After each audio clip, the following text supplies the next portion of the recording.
আজরাইল রে, জান কবজ করে এত কষ্ট আগে জানতাম না। আজরাইল, আমাকে একটু আসানের সাথে তুমি জান কবজ করো। আজরাইল বললেন, হুজুর, আসমানের নিচে জমিনের উপরে আপনার চাইতে সহজভাবে জান আমি কারো কবজ করি নাই। আল্লাহ আমার উপরে করা নির্দেশ, আমার হাবিবের জান কবজ হবে সবচেয়ে বড় আসানে।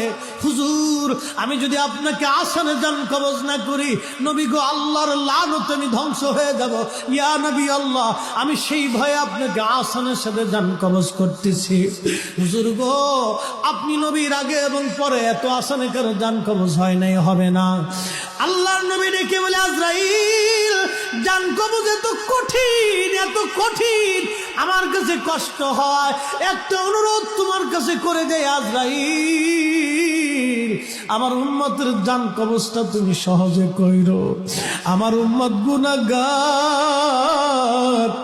আমার উম্মত পাপী, আমার উম্মত গুনাহগার, আমার উম্মতের জানটা তুমি আসানের সাথে কইরো।